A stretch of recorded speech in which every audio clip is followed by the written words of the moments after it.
So let's get started. Great to have you, Rovira. Finally, we've been talking for a year, but 2020 sounds like it's 5 years in 1 year. So it sounds like many years we've been talking to each other. And as you probably all know, there was a big announcement, which is very important for both our companies, that Salsify and e-commerce have partnered to offer their services together. And in that instance, I'm very happy to have Rovira. So it will be a bit of a different webinar because Rovira will have questions for me too. So we are sort of co-hosting and asking each other's questions. As usual, we will start with Rovira and we'll have a discussion for like 30 minutes, and then you will be able to ask all your questions. They will answer your question. This session should last between 45 and like an hour, but not more. And as I said, it will be recorded and shared after the fact. So as you know, Rovira, we start with a fun fact. So Yeah. we want to know a bit of you, a bit better of who you are. So what's your fun fact?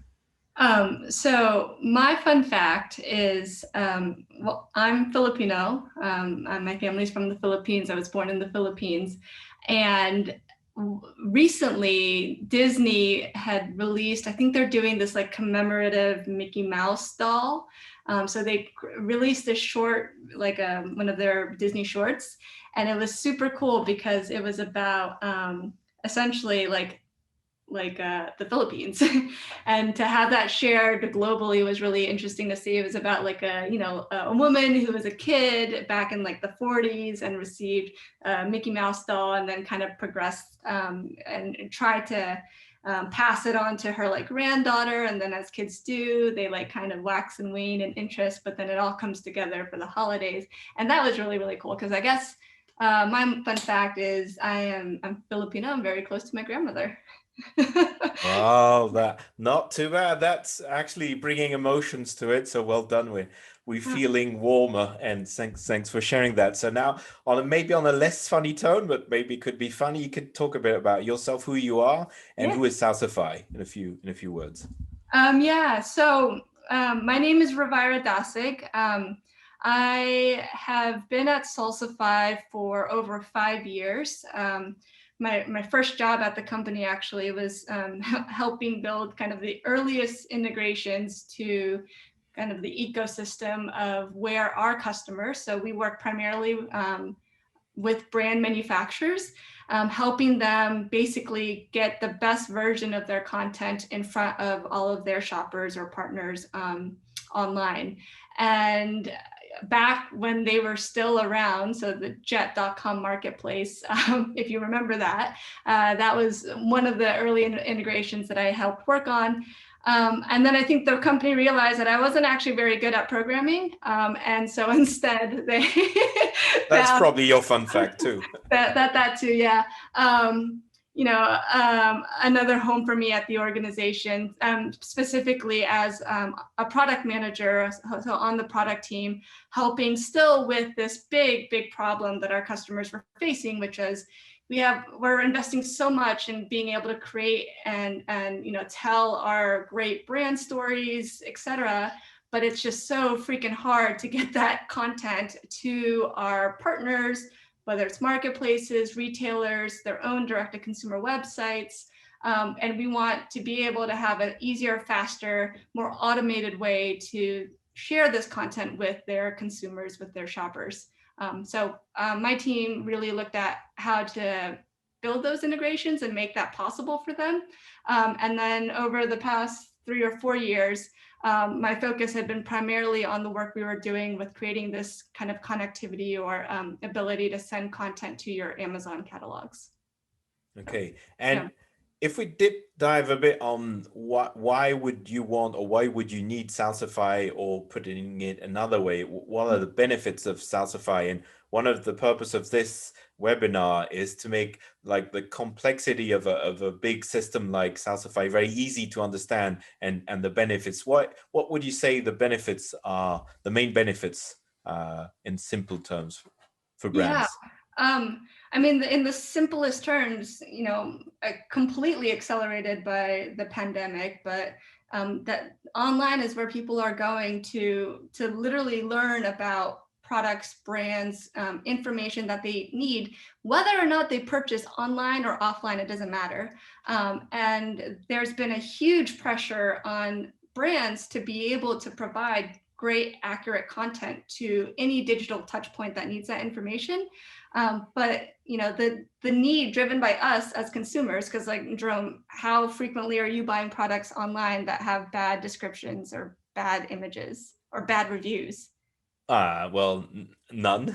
Yeah, Not at all. yeah, exactly. So knowing kind of what the stakes were for brands today, they needed like literally to start a platform to help consolidate and centralize all of that information. Because if you can believe it, and maybe the brands on the call can, a lot of that content is living in spreadsheets, other systems, sometimes literally only on Amazon. Like, where's your product info? Oh, it's on Amazon. Where else is it on? No, just Amazon. So like needing to have a place to bring that all together and then easily enrich it, improve it, and push it out to the market, but then have a way to like, tell whether or not that content is working. Is there a way that they can improve it? So we called it almost like this closed loop digital merchandising of constantly being able to iterate and improve the experiences you provide to your customers online, all in like one platform, basically. Okay. And often the question we hear is that what kind of platforms are you? Because you're very good with Amazon, right? You're one Mhm. of the recognized systems. I think there's only a couple, right? Five or six, which are really officially recognized by Amazon to push content. But you're not only working on Amazon, right? You've got Yeah. other platforms. Could you Yeah. give us a bit of an idea of what other platforms you service? Yeah, yeah. So if you need to get content literally to any digital touch point, whether it's other retailers, other marketplaces, like Facebook, Instagram, your own brand websites, that is the real beauty of having a system like Salsify in place, because very few customers, if any, are only on Amazon. I think we'll get to this a little bit in the webinar of what's the value in multi-marketplace listing. And knowing that's like the minimum that we have to hit, like our system is really built for that kind of compounded problem of like, okay, we know Amazon can be difficult. We know that their requirements change all the time. We know that they can be inconsistent between vendor and seller. Now do that and multiply that for every retailer that you support. And that's where then at scale, having a system like this in place can really help. Yeah. And could you share the like other popular marketplaces? Marketplaces. Oh yeah, sure. Yeah. So in the States, and oh, I forgot to mention, I'm based now in Lisbon, Portugal. So about a Lucky year you. ago, yeah, I know, like my mom was just like, oh, the timing. I'm like, I know.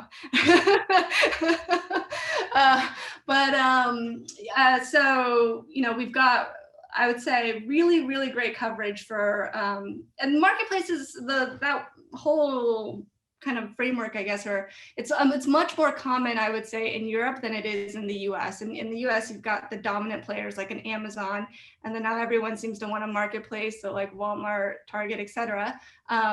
So those are call it destinations or places that we help our customers with.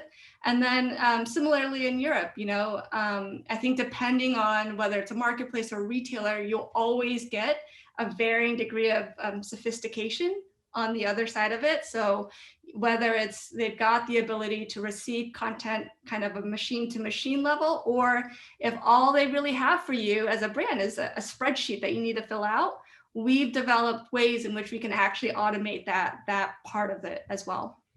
And So I guess the it, answer is like, it doesn't, yeah. like the where it needs to go doesn't matter. It's more of like how it needs to go there, and that's where we really, really Okay. kind of are strong in.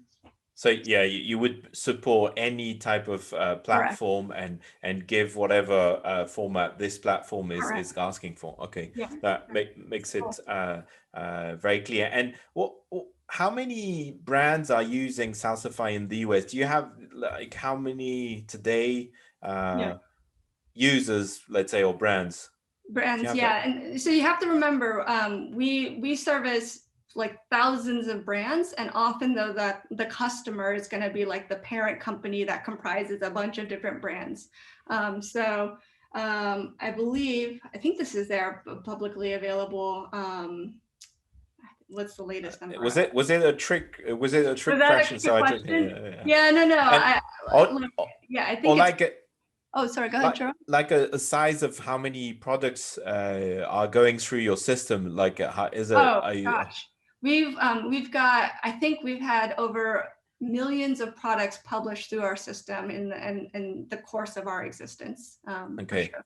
We've got tens of millions of products already in our system that helps power a lot of the analytics that we're working on. But every day, I mean, like this is one of those things where when you're in this role, you kind of obsess over it. But it's a cool thing that we've got where we can see the publishes go out for any destination, any size of company. It's just like millions of products that are going through. Hmm.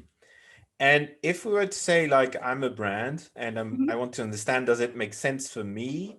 What do you have criterias of saying, okay, for example, the number of SKUs or number of ASIN, if we're talking Amazon, Yeah. or the size of your, how much you're selling? Do you have, where would you say it doesn't, like, when does it start to make sense?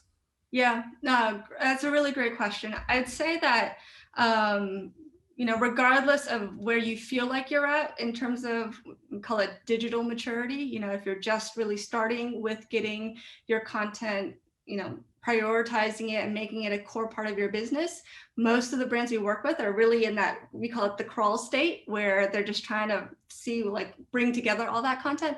That even to more advanced, that scale will vary across even just size of company. So if you look at like maybe the best fit for a Salsify will be a brand manufacturer, because again, we work with retailers in the sense that we partner with them, but we specifically built our platform to meet the needs of a brand owner in Amazon terms. And I'd say that most of them have a few hundred, maybe 1,000 or more to start. So if you're kind of coming in below that, and at the end of the day, it's like, what's the scale problem here? If you've got 5 products, do you need automation to really do that, or is that overkill? But if you feel like, okay, we've got 5 products today, but we're going to go to 50 to 500, 5,000, and we want the right system in place to support that, then that might be a better fit. But then again, that's dependent on your priorities and where that's. Okay. So we could say as a summary, like 1,000 is probably a good fit. And but for example, if you have 200 and you're going to 5 different marketplaces, that's already Exactly. 5 times 200. So That's you're huge. already there. So Yeah. probably it can start for 150 or 200 in Yep. Europe, at least, because very easily we'll go to different markets. Mhm. So okay, that the first idea. And maybe to summarize the benefits part before we go into sort of examples is the first benefit I see from what you said is people who've got a disorganized way of having content. Some are on Dropbox, some are on Drive, some are on the computer of him, so that it will help them to organize all their content to have one area where all the content is. The Mhm. second thing I see is you will save a lot of time because once you've organized all that content, it's same as putting it on Dropbox or on your Drive or on your system on your own computer. But here, not only you've organized it, but then you save all the time of uploading with your NIS file or Mhm. those enormous Excel sheets. So you save a lot of time. So you organize better yourself. You save a lot of time, and you save also a lot of time by pushing all that content to all the different countries because, for example, pictures or a lot of things will be the same in every countries, right? So you only have to change the languages, obviously, Yeah.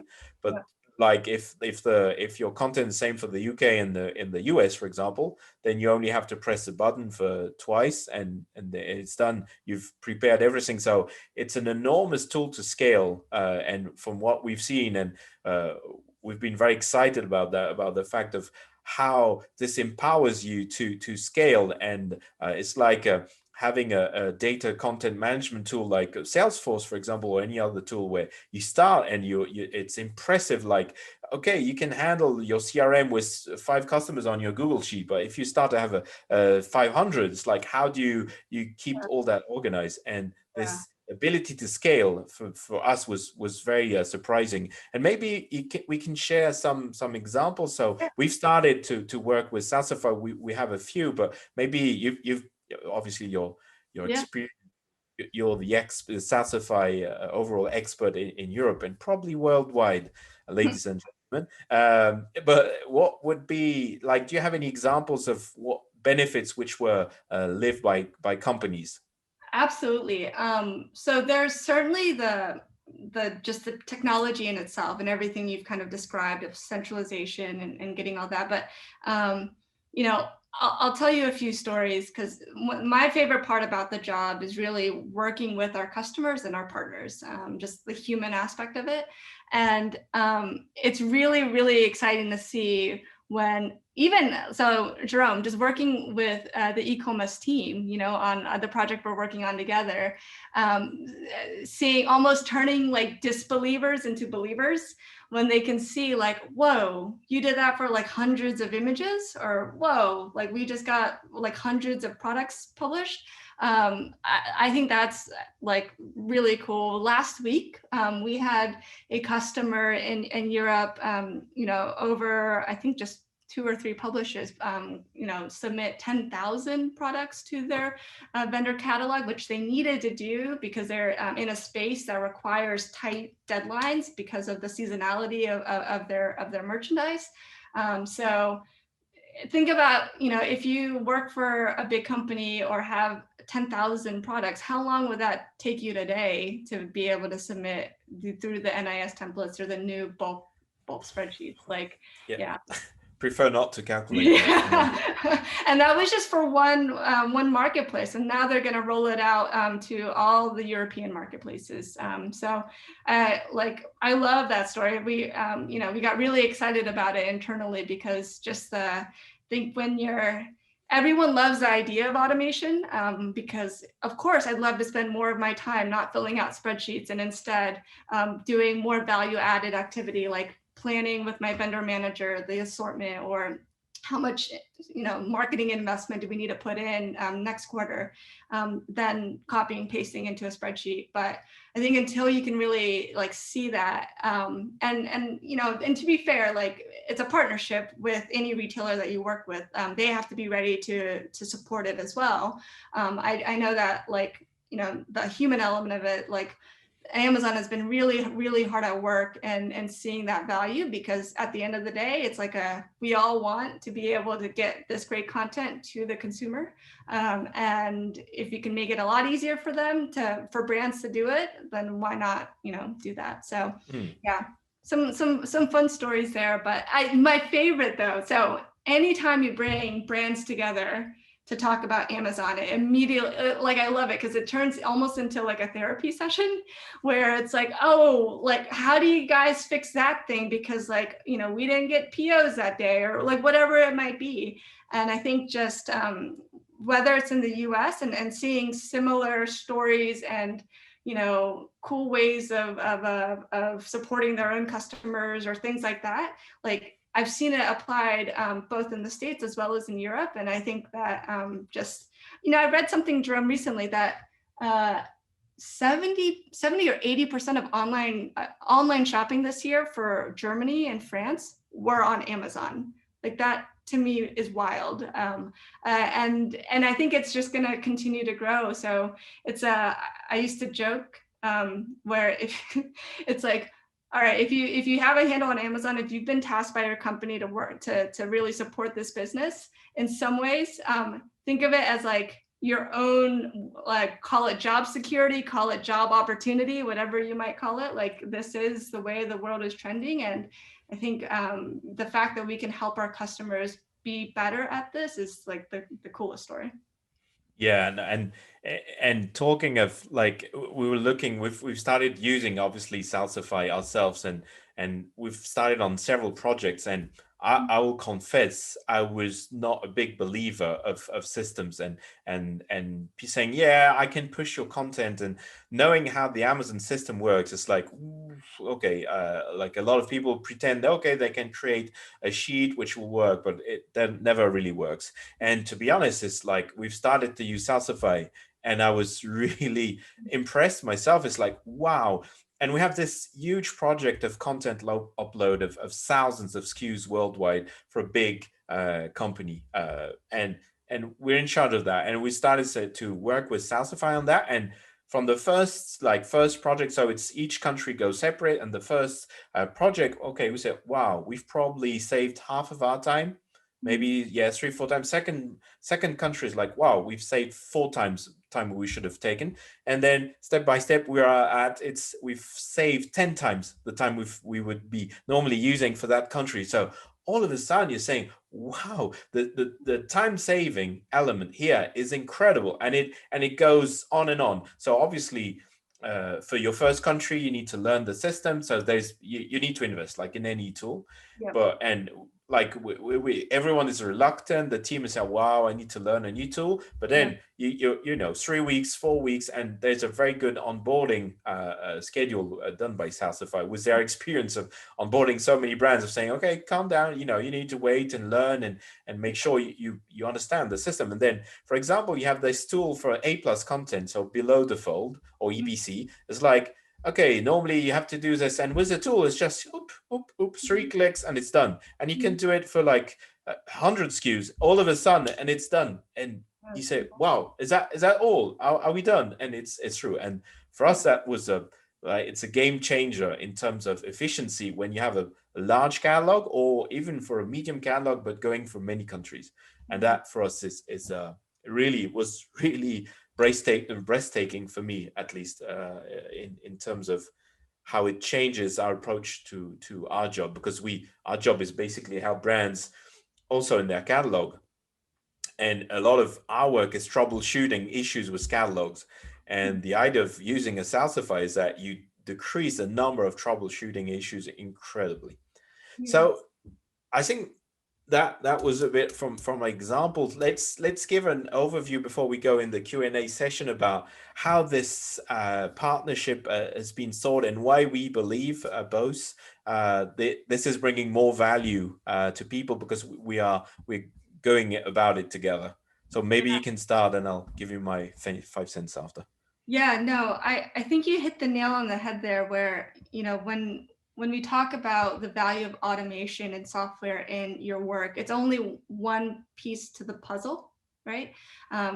Like when automation works well, it's fantastic, because you can rattle off all the other things that, if you're honest with yourself and you look at all the tasks that you have to do to really successfully manage an Amazon business, there are so many jobs that have to get done that may not get the quality or attention that you have for it, because you only have a number of hours in a day.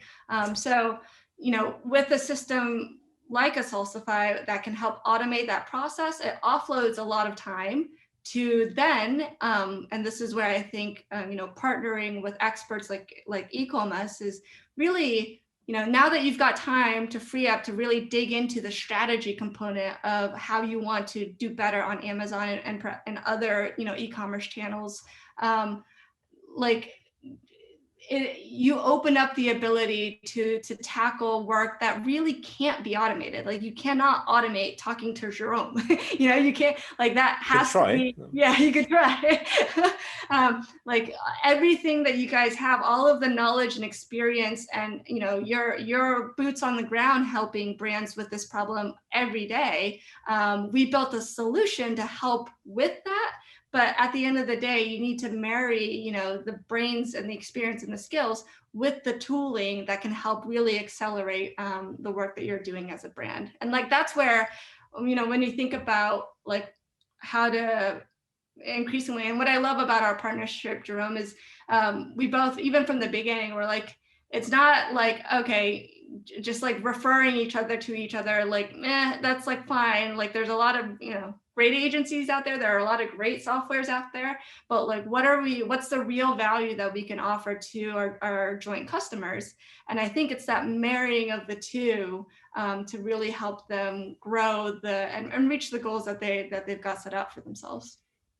Yeah, You think? like I think from day one we were very excited on both sides, seeing what potential value we could bring. And if you look at the value chain of looking at Amazon, you've got so we go from consulting, helping on strategy when you help big accounts. So okay, how do you do worldwide governance for big groups? How do you do your like sorry, strategy, account strategy? Should I have a vendor, a seller, a hybrid? What do I want to achieve? And then you go into, okay, operations. How do I put people? How do I solve that? And then you've, in that operation part, you've got all the tools. It's okay, what tools you know, how much time do I need to devote? How fast do I want to go in every countries? And that's where, as consultants, we're not interested in developing the IT infrastructure, because we not, that's not our strong point, and it would not make sense to build like the amount of work which has been done by Salsify. So it's saying, okay, you've got a few tools which, for example, for advertising, that's also, you need some tools to automate. But for content, it's like it's an enormous piece of content management.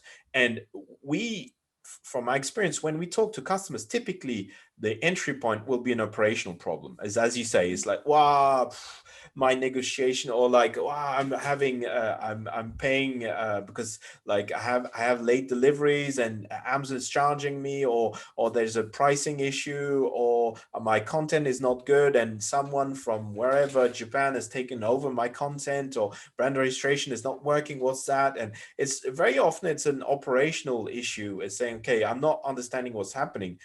And most of the time is saying, okay, we take a step back and say, okay, wait a minute, this operation problem, is it the the tree which is hiding the forest? Yeah. What's the What's big the picture real there? problem? Yeah. What's your vision? What Yeah. do you want to achieve with Amazon? Because Amazon is a big beast, right? So you want to know how you want to ride the beast and where you want the beast to go, to be honest. So if you have no plan, Amazon will have a plan for you, and that's probably not so good, right? So it's making sure you've having the right plan, and then the execution is like Salsify comes in exactly at that point where it will make you go to the next level, like having the right vision, then having the right content, and then you can add the advertising side and all the like the negotiation and strategic pieces, and or additionally the other countries. So for us, it comes into a global vision brands should have. It's Amazon is an ecosystem. So if you look at it, if you slice it down, doesn't really work. If you do only content, doesn't really work. If you do only advertising, doesn't really work. If you look at only, oh, I want to get the buy box, okay, or why, or I want to be a vendor and I don't really care. So you need to have all those parts. And there's to with our experience of handling content, we've not seen a better solution than Salsify today. I can't say it differently. So we haven't seen a better solution than Salsify to handle larger, medium to larger catalog and expanding internationally. And we believe that with the right strategy and the right tools, this makes an enormous difference in your approach and in your success on Amazon. So we just believe that combining those together, it's giving the best of what can be done to be Mhm. successful on Amazon. Mhm. So, Totally. and Well said. thank you very much. So it's good we agree. And Yeah, starting off on the right foot there. No, definitely. And one other thing to call out with that, Jerome, that as retailers, as these big important marketplaces also continue to invest in technology to make it easier for you to automate, if your tech stack, your tool belt, whether it's technology or your agency partners, consultants, aren't up leveling their own set of equipment that they're using to support you, then you're immediately falling behind, because it's when the retail, like, they can make things a lot easier for us or a lot harder for us. And if they're choosing to make it easier for us because of automation, then you want to pair yourself off with the partners that are capitalizing on that automation and providing those tools for you. So I think there's a competitive angle to this as well, where you, given how competitive it is, Amazon is, certainly in the US, for sure growing in Europe, and as they continue to build their presence internationally, just making sure you've got that plan, that strategy, but also the right tools in place is what you'll need to keep pushing on. Yeah, no, I agree. And now is the point where people you can do please ask any questions you have pertaining to Salsify or to your strategy on Amazon, and we'll be happy to answer all of your questions. But to go on what we were talking is you often talk about the digital shelf, like winning on the digital shelf, and it got me like thinking, okay, digital shelves. Do you mean like it's in a way in the old I my background was doing distribution, so when I started working is in Europe, MediaMarkt, for example, was a big Mm-hmm. retailer, or Fnac in France, or Boots in the UK, or others, and or Dixon's, and sort of merchandising was a big thing. It's like, okay, how you would look into the shop, you would have a nice booth, was probably a bit of branding, stands, and you would produce standards, everything. So, is this approach of digital shelf? Is it exactly the same? But on e-commerce, are you basically helping people to better merchandise? Is that what digital shelf stands for? Yes, and even there's an important nuance here too, which is the reality of shopping today. It is all digital. Even if you're shopping in store, going to your local. So, admittedly, new to Portugal, not familiar with the local brands, anything. When I go to El Corte Inglés, I'm on my phone all the time trying to understand not just what it's saying and translating it, but like what are the reviews of this new product that I've never bought before because I'm new to this country. The digital shelf, the summary of it is all of shopping is now the digital shelf, and that merchandising example you gave is now being applied digitally. Yeah, okay. So it's really basically, and I think in Europe and probably in the States we're a bit late compared to Asia, where they have O2O. It's not B2C, it's O2O. It's offline to online, where Yeah, everything is integrated. So yeah, it's really making sure that what you have in your shop is also online, and what you have online is also in your shop. So you could get your coffee from the cafe in the area coming to you delivering, and you could go to a shop to get something you've ordered online. So it's completely integrated, and probably that's the future of commerce in general. or It's in like you general. don't, yeah, you're not talking There's B2B, no E B2C. anymore. Yeah, It's yeah. just big C. Yeah, exactly. And it's really on offline online. Yeah. And for me, is specifically for people who are aware of the situation in France, for example, where there's a lot of people going against Amazon because it's an emblem of e-commerce, and they're saying, okay, Amazon is killing all the small shops, which I don't. Maybe it's a fair comment, but the government's position then, and people are putting pressure, say, okay, we should cancel Black Friday. It's like we Mm, should not have Black Friday in France because it's unfair because the other shops are closed. Which, mm, okay, it's true, but it's like there was a status information which went out. It's like in Germany 70% of the shop are going digital. In France, it's only 30%.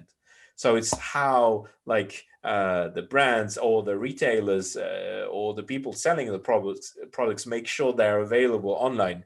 And just pointing out Amazon is probably a bit weak. Just say, okay, the other guys didn't do really their homework to make sure, especially after the first quarantine, to make sure that they have their products also available online for whatever happens. Because will it be the only like virus which we will know? Like, who knows? Life will be yeah. probably very different in the coming years. So this availability, to be having the products available everywhere, is so important. And a lot of brands we were talking to before were, okay, not very okay, Amazon and online was important, but they had so many things. Then all their retailers, they were afraid they would make their retailers unhappy. But now I think most of them are understanding the robo effect, research online, purchase offline, where Mm, most of the people go online, as you said, in old El Corte Inglés or mm, wherever, saying, okay, I'm looking for my products before purchasing, right? So that, exactly. yeah. Yeah.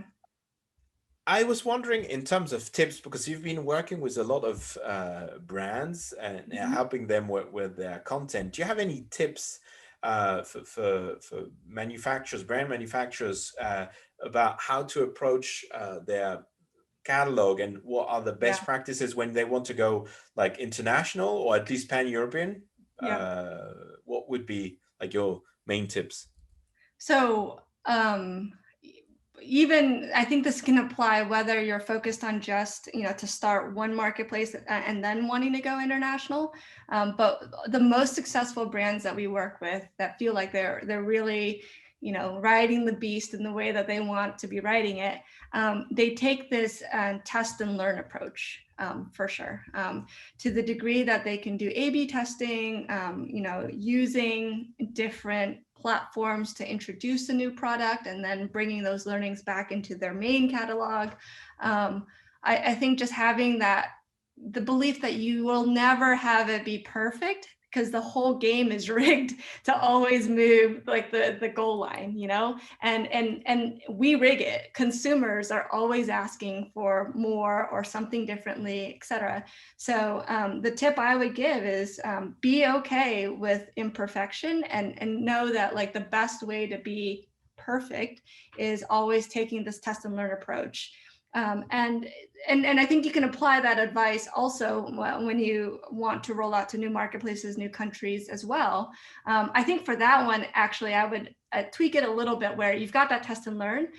Now, more than ever, if you're going to go from, 5 market, like there were 5 in Europe, I think at the start of the year, and now there's 6, will be 7. Yeah. Like at some point it's like you then are at scale. Like being able to support each additional marketplace, you need something that can help really improve that process.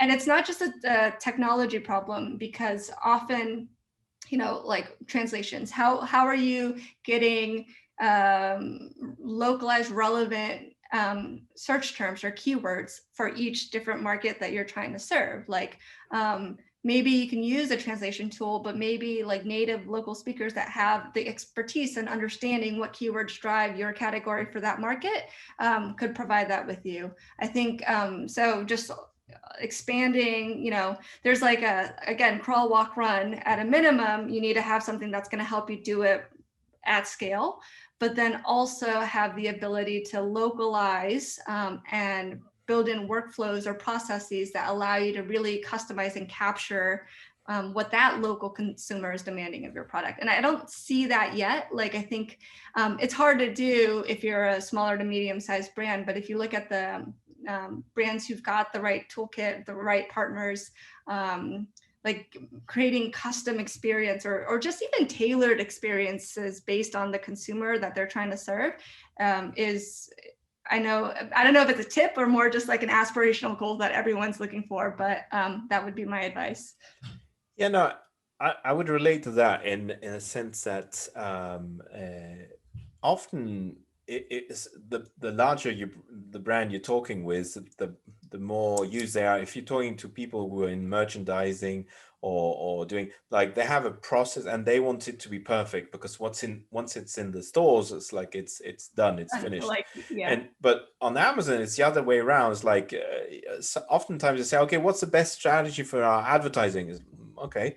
Like normally, typically, you would say, okay, we need to try the, or for conversion rate for content. It's like, okay, let's try this content, and we'll see on real data. Or sometimes they brands. I have like a fun story also from a German brand I was working with, and they had a product. It was binoculars, and there was a size 10 by 50, which is a big binocular. And I was selling for a long time. We sold binoculars, and we knew that this size didn't sell in Europe. Like, end of story. They didn't sell. This size was sold in the US because people were used to buy that.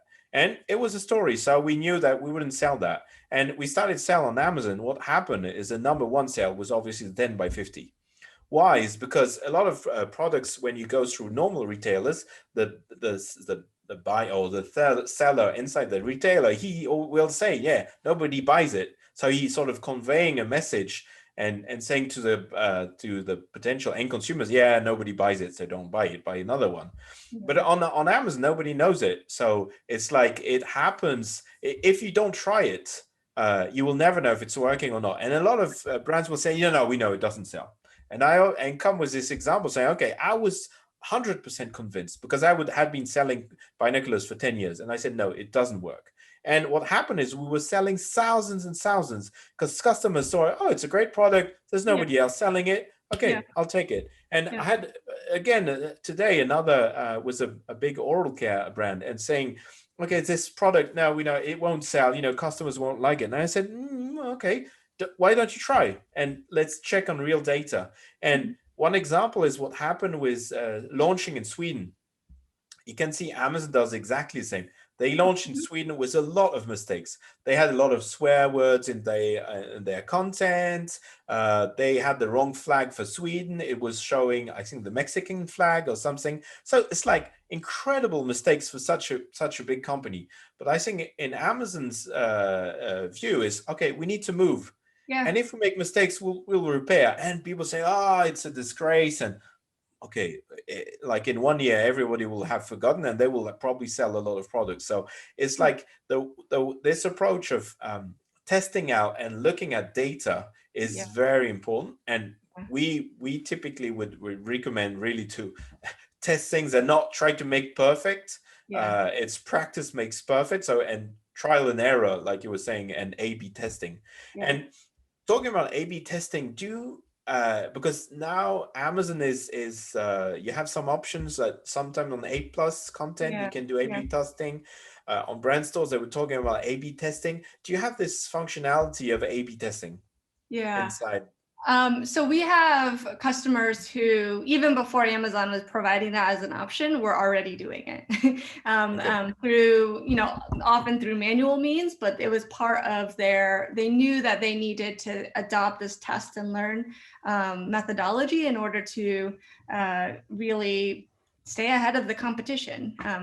Because sales velocity matters most with Amazon. And so they realized that that's something they needed to protect. So I know with what Amazon is working on and similar to what they're doing with being able to provide an easier way to get content to their vendor catalogs, for example, a lot of that automation will eventually become more available for customer or companies like a Salsify and others. But yeah, with our solution, people were already A/B testing before it was available, and the automation aspect of it will just continue to improve.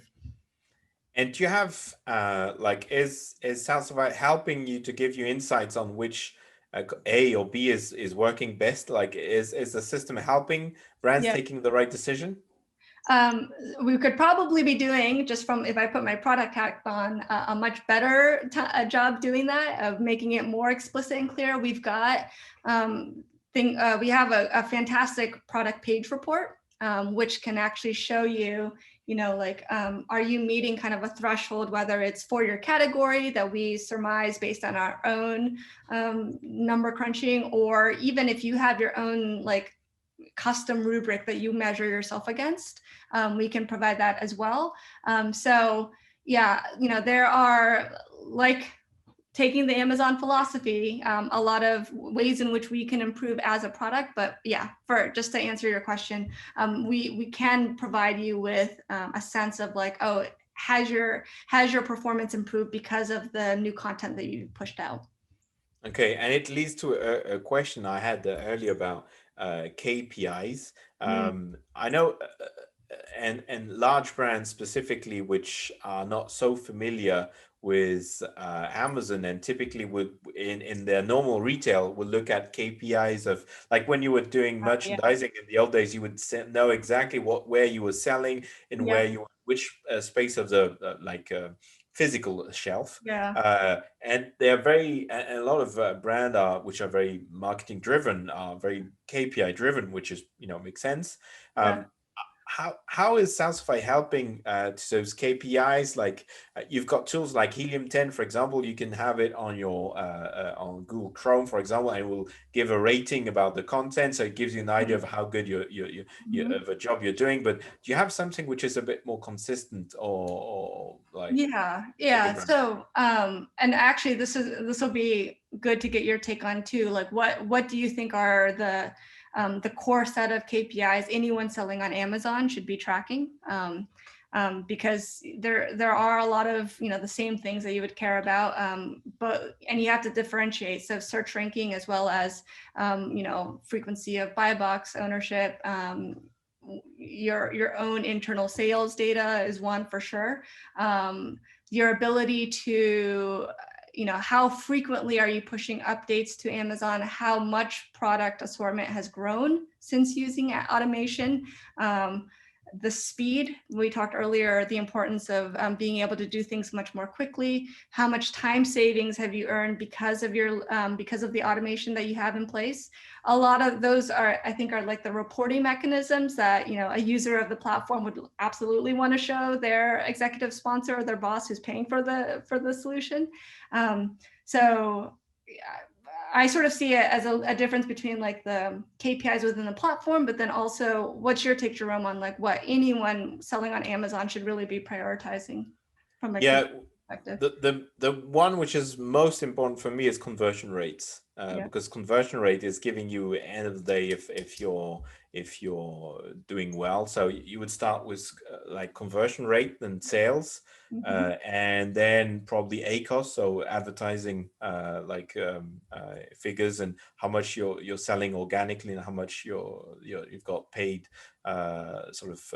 paid sales, so to speak, with through advertising or promotion. And then you've got the other ones, like you said, lost by box, Mm-hmm. and out of stock rates, which Mm-hmm. are, for me, if already those five, you can usually have a good idea of if you're doing a good job or not a good job. And Yeah. more than those numbers on their own, it's how they're progressing or not progressing in Right. one way or the other. But it's like Where does specifically not, yeah, Oh, sorry. sorry. Glance views kind of live in when you think about what brands should be thinking about. Because I know it was always a number that was a little bit hard to derive because Amazon never really, at least on the vendor side, provided kind of loss, basically sales opportunity based on how many people left or how many consumers landed on your page versus bought. Where does that live within your ranking So, or set well, of and KPIs? that's another way of looking at conversion rate, but you're right. It's like conversion rate is how many of those glance views have turned into sales. And you're Yeah, right, on the vendor side, like brand analytics now is only giving you a trend, like if your conversion rate has gone up or down. yeah, And the only real data you get of conversion rates on the vendor side is through the advertising. Like you will know how much your advertising is converting, which yeah, is a different way of looking at it. On the seller side, you've got more information because you've got all the glance views, so you yeah, can know exactly what's your conversion rate. Um, so that's how we look at it, but it's true on the vendor side we have less information, so we have to look more at the other at the other parts. And on the vendor side, like lost buy box has a very big impact, obviously, on, yeah. because it means Amazon will, or the on the vendor side, the system will ask you to lower your costs to Right. And Amazon. So then you that's risk where. crapping out if you can't if you don't lower because you can't because you've lost margins on it, and then what do you do because of that? And that goes in Yeah. our flywheel of our Yeah. e-commerce growth model. And then you go back to the strategy and say, okay, do I have the right distribution in place and pricing strategy in place? Because obviously you can't say to Amazon to which price they need to sell, so that makes it a bit complicated. But going back into KPI, because I know a lot of bigger companies were arguing about, if we're talking specifically of the robo effect and the fact of a brand saying, because a lot of big brands are saying, okay, it's okay if I'm not selling on Amazon. It's like, Oh I yeah, need yeah, to be there because I'm a big brand and I want my brand to look really good. So yeah, on the content side, it's like, what kind of KPI would Salsify yeah, help them to understand? Because then you're saying, okay, Yeah. I'm implementing this tool, Salsify, to help me, grow, have a great content Yeah. quickly, efficiently, and everywhere. What kind of thing could what kind of KPIs would you be able to follow, and what Yeah. would you suggest When there? Yeah, and I can share a bit of what, just based on the experiences of our customers and what they come to us with in terms of their goals.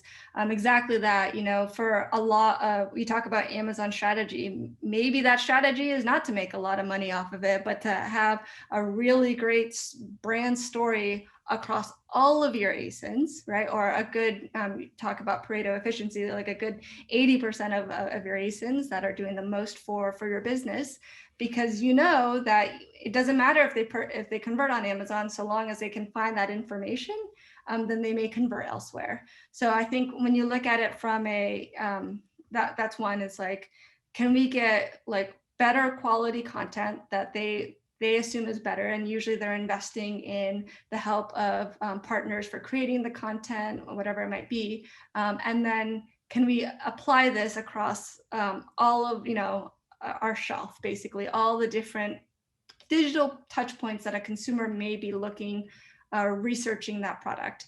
I think that's a big one, and they usually measure it off of how many, we call them channels have published, how many channels are we live on, how much of our assortment in Salsify has been pushed out to all of those channels, using the product page reports that we've got. Are we actually, are we at an A level or a B level for all of those different endpoints? So that is, I would say, like breadth of coverage, quality of content, and quality of volume of assortment and coverage as well. Yeah. And I know the system also is able to tell you when you're losing content, basically, when someone has taken over some of your content, or the Yeah. system Yeah. has got a glitch. Basically, Salsify is able to proactively come to you saying, okay, careful, your content has been lost. Yeah, yeah. That's, I think, Amazon especially, probably one of the top frustrations for anyone selling, for any brand selling, brand owner, brand registered owners. You invest all this money creating, great quality content, but because of prior distribution agreements in which you've got third-party sellers now you see, with sales velocity on that content, and their content continues to show up, like, how do you prove ROI on that investment for creating great quality content if you can't even have it show up on the page? So yeah, to your point, the brand compliance report is hugely important for our customers to see, to have something, proof to Amazon that they can take and say, hey, like, we just sent all this information over. You still haven't used it yet. We're brand registered. That is actually factually wrong that what's on the page today, and is proving a poor customer experience. Like, let's work together to get this fixed. So I think, to your point, having that visibility though, en masse, in bulk, is really helpful for these brands to be able to fight that fight. Yeah, that's for sure. Like, I can I can testify. Um, and this will probably be the final question. So if you have any last minute question, do throw them in the Q&A section. Is in your experience, because Amazon is not, it's like, it's volatile a bit. It's not very stable as a system. It moves. It has some glitches and so on, as Yeah. it's so big. Because they're always testing and learning, right? Like, and They yeah. exactly. So it's not always very stable, and they have a lot of different systems which have to replicate and so on. So, in your experience, will the content which is pushed through Salsify have more chance to stick, let's say, or to be really pushed online than doing it manually? That's the first thing. And the Mhm. second thing is, sometimes Amazon is being very difficult in terms of suspending items, or like saying, okay, your product is not allowed. Or do you have an experience, like, does having Salsify help on that front, or is difficult to say? No, it's easy to say. That first question is there is no external solution out there that can that can enforce Amazon to do anything with what they own, which is their own product detail pages. It's their real estate, and it makes sense to me. Like they reserve the right to be able to show whatever they want on there. However, having said that, as we've seen in the news, et cetera, that Amazon is very much aligned with creating really quality shopping experiences. Like brand and Amazon want the same thing, and I really do believe that brands have excellent content. We've seen it firsthand. We help our customers with this every day, that they want Amazon to consider putting on those live pages. So I think in that vein, if there's any provider that tells you that we can guarantee Amazon's going to use the content through our system, they're lying to you, because that's not possible. But two, there are, work with a partner that understands the challenge and is trying to improve it, because at the end of the day, everyone's really aligned on wanting to create great shopping experiences. Sometimes we have to like remove our own blockers, and sometimes it's ourselves, in order to help support that. So that's one. And then I think the second question, like, yeah, if you're trying to submit content that's like just against Amazon's policies. No, I was more talking about products with, sometimes they say on health products in the last months, because of COVID, this category was very unstable. It's like, do you have experience of using Southfire tool, making it easier than when you're doing it manually? Yeah, I mean, so if you were, we definitely experienced this with our February, March, when that all happened. And I think this is a good parting note, is, if you are primarily selling first party to Amazon as a vendor, and they cut off your flow of orders because you're not in that category, that they can't literally prioritize, what a lot of them have been really trying to do, and they've been trying to do this for years now, but now I think have the business case to support it, is considering a direct to consumer line of business, or selling directly on the marketplace as a seller. Yeah, drop shipment or Exactly. And we can support that as well. So yeah.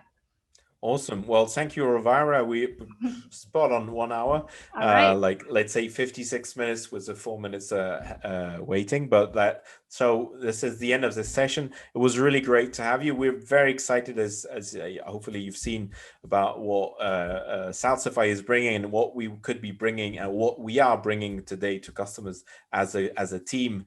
And we'll hopefully we'll have another session sometime soon to go on and share other great successes with Southify and e-Comas. Oh, I'm sure of it. And again, from our side of it, we are so excited for this partnership and really continuing to add joint value to our customers. So thank you, Jerome, for today. Thank you, Elvira. Thank you, everyone. Have a great evening or day if you're in the States. Yeah. Take care. Bye-bye.